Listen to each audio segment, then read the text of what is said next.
Hello everyone. तो हम discuss कर रहे हैं important MCQs for UGC net computer science. तो पार्ट नंबर 12 है ये। Question number 111।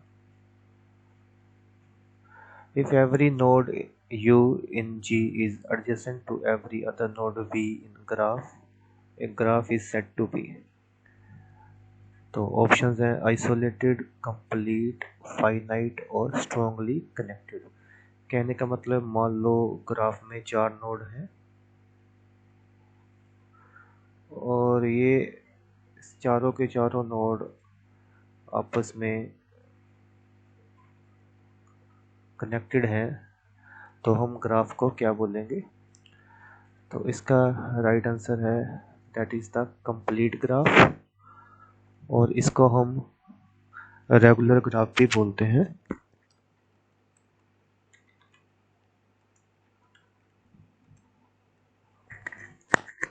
और एक और इम्पोर्टेंट क्वेश्चन है कि degree is equal to n into n-1/2 where n is the number of nodes। So यहाँ पे डिग्री बोल दो या नंबर ऑफ एजेस बोल दो।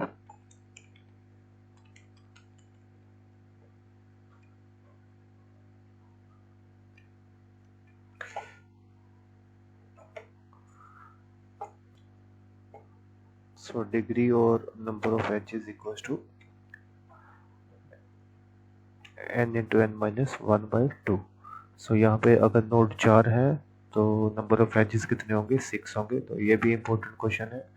The number of edges in a regular graph are n into n-1/2। तो very important question. Next question is choose the correct HTML tag for the largest heading. तो HTML में largest heading कौन सी है? Options है H6 heading, head या H1। तो right answer है option D, it is H1। और 6 तरह की हेडिंग होती हैं।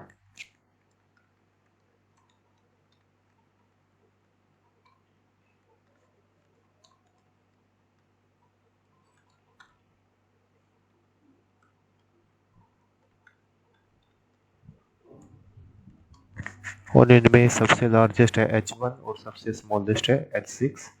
तो ये भी आपने याद रखना है। तो this is the smallest and this is the largest heading.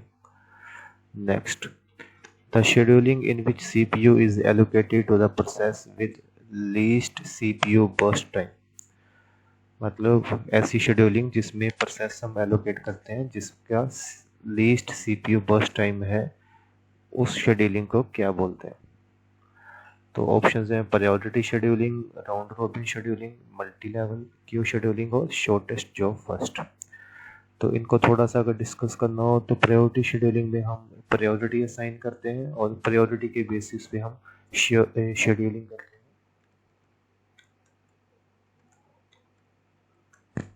Highest the priority, highest the chances of a process to be allocated. Round robin जो है वो टाइम क्वांटम के ऊपर काम करता है, जिसमें हम हर प्रोसेस को एक क्वांटम टाइम क्वांटम दे देते हैं और हर प्रोसेस इक्वली एग्जीक्यूट होता है उस पर्टिकुलर टाइम में। और मल्टी लेवल के क्यू शेड्यूलिंग ये है जिसमें अलग अलग लेवल्स बनेंगे और हर लेवल के ऊपर अलग अलग शेड्यूलिंग एल्गोरिथम्स एग्जीक्यूट होगा। और शॉर्टेस्ट जो फर्स्ट क्या है कि जिसका CPU बर्स्ट टाइम सबसे कम है वो एग्जीक्यूट होगा। तो इस क्वेश्चन के अकॉर्डिंग राइट आंसर है ऑप्शन डी, बर्स्ट टाइम को हम क्या बोलते हैं? Execution time.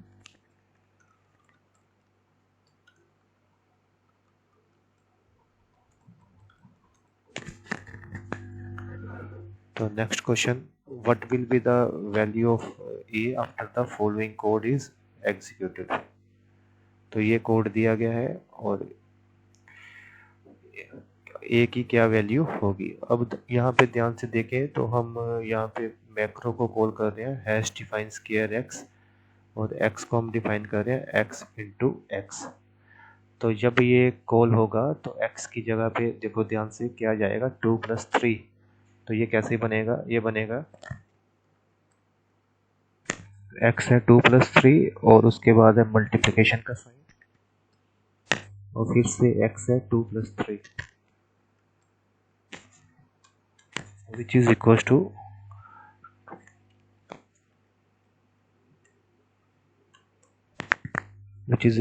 11। तो इसका राइट आंसर है ऑप्शन सी 11। तो ये चीज़ आपने याद रखनी है, वेरी इंपॉर्टेंट। ऐसे नहीं करना कि 2+3 5 करके आपने 5 × 5 25 नहीं करना, वो गलत आंसर है। तो राइट आंसर है 11 option C. Next, a critical section is a program segment, options हैं which is having a higher priority, where shared resources are accessed, which forces deadlock, where code is shared by the program। तो very important question. तो critical section की definition ही यही है कि critical section एक ऐसा program segment है यहाँ पे क्या होता है, shared resources are accessed. So question number 116, which of the following is known as minimal super key. तो ऑप्शंस हैं प्राइमरी की, फॉरेन की, यूनिक की और कैंडिडेट की। तो इसका सही आंसर क्या है,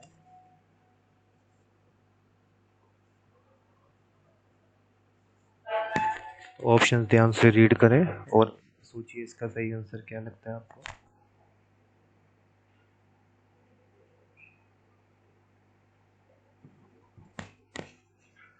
तो इसका सही आंसर है मिनिमल सुपर की इज द कैंडिडेट की। प्राइमरी की नहीं करना है क्योंकि हम बात करें यहाँ पे मिनिमल सुपर की। तो राइट आंसर है option D candidate key. Next, third normal form is based on the concept of.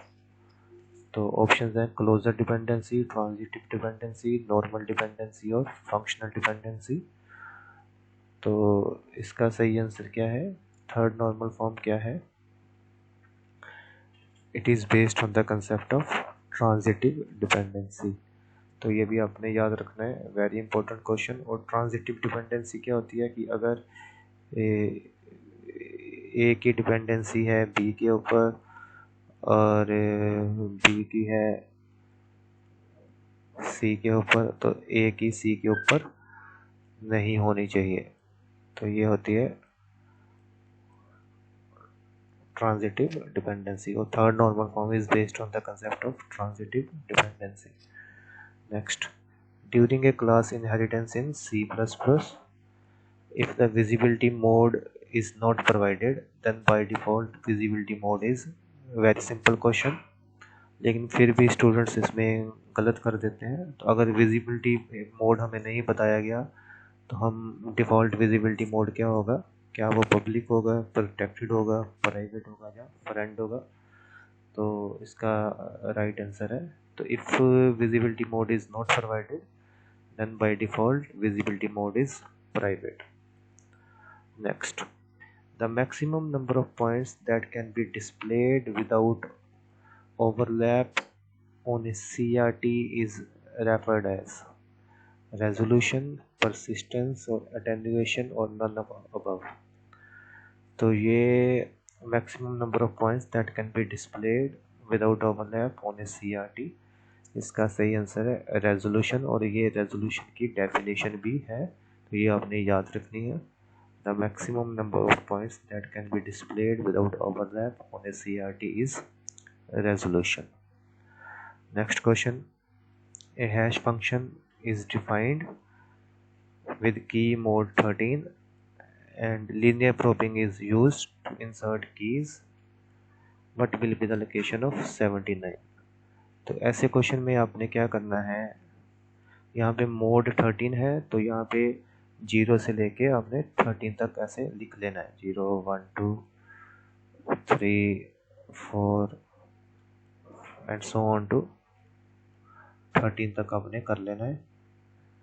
और बाद में सबसे पहली वैल्यू आई 55 और 55 का मोड 13 से कितना आया, 55 का मोड 13 से जब आप करेंगे तो 55 को डिवाइड कर लें आप 13 के साथ और जो भी रिमाइंडर आता है 13 4 द 52 और रिमाइंडर आपका 13 4 का 52 और रिमाइंडर आया आपका 3। तो ये जो 55 है वो 3 वाली वैल्यू पे आ जाएगा। सिमिलरली आपने सभी का कैलकुलेट कर लेना है। अब नेक्स्ट आया 58। तो 58 का रिमाइंडर 3 के साथ आया 6 आया, तो वो आएगा 6 पोजीशन पे। तो ये आएगा 3 पोजीशन पे, तो ये आएगा 6 पोजीशन पे। अब 68, तो 68 का रिमाइंडर 13 के साथ 13 5 था 65 और 3 रिमाइंडर आया, लेकिन थर्ड पोजीशन पे ऑलरेडी 55 है, तो ये फोर्थ पोजीशन पे जाएगा। सिमिलरली 91 का रिमाइंडर 13 के साथ 0 आएगा और ये आएगा 0 पोजीशन पे। नेक्स्ट आया 27 का रिमाइंडर 13 के साथ आया 1, तो ये आएगा 1 पोजीशन पे। नेक्स्ट आया 145, तो 145 का 13 के साथ रिमाइंडर फाइंड कर लीजिए। तो ये है हमारा 145। तो 13 के साथ रिमाइंडर 13 1 था 13